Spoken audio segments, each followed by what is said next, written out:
বাংলাদেশ জাতীয়তাবাদী দলের ভারপ্রাপ্ত চেয়ারপারসন এবং ইনশাআল্লাহ আগামী নির্বাচনে হতে যাচ্ছেন বাংলাদেশের প্রধানমন্ত্রী জনাব তারেক রহমান।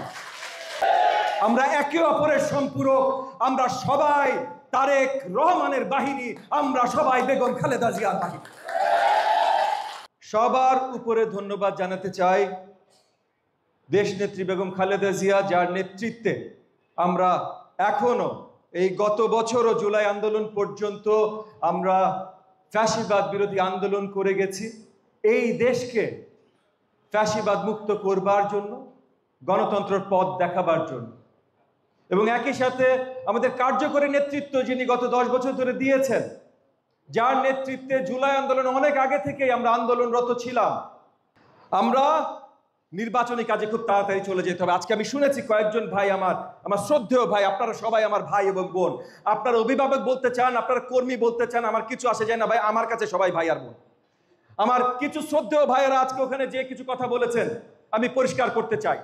এক হলো পরিষ্কার করতে চাই, কোন সম্ভাব্য প্রার্থী বলতে কোনো আওয়াজ আমাদের ডিকশনারিতে নাই।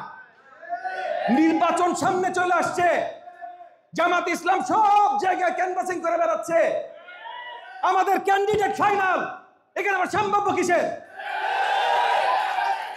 নির্বাচন হবে, নির্বাচন আমরা করব, নির্বাচন জিতে নিয়ে আসবো ইনশাআল্লাহ। নির্বাচনের সময় চলে আসছে, ঘরে ঘরে যাওয়ার সময় চলে আসছে।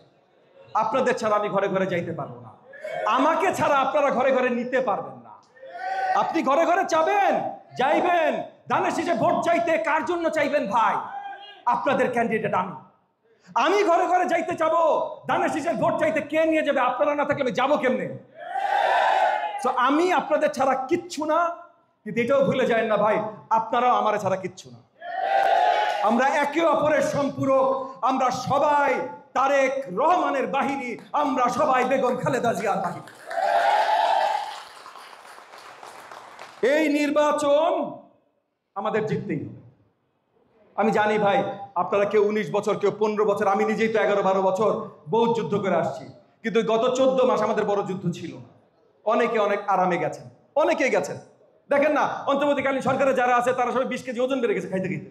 হ্যাঁ, অনেকে অনেক আরামে আছে, ঠিক আছে, কিন্তু এই নির্বাচন আরাম করে হবে না। জনাব তারেক রহমান বারবার করে বলেছে, কিন্তু এটা সহজ নির্বাচন হবে না, এটা অনেক মুশকিল নির্বাচন হবে।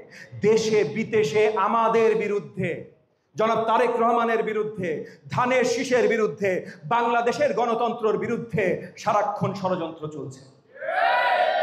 আমরা যদি নিজেদের মধ্যে বিভাজন করি, তাইলে এই বাংলাদেশকে রক্ষা আমরা সঠিকভাবে করতে পারবো না ভাই। আমরা যদি নিজেদের মধ্যে দেমাগের জন্য, এইটার জন্য, সেটার জন্য আমরা একসাথে না হই, একত্রিত না হই, তাইলে কিন্তু ওই যে আমরা এত বছর ধরে ত্যাগ তিতিক্ষা আমাদের, এই সব কিন্তু মলিন হয়ে যাবে ভাই। এই সব কাজ সবাই একসাথে করতে হবে। আমি আপনাদের হয়ে কাজ করব, আপনারা যেইভাবে বলবেন কাজ করব।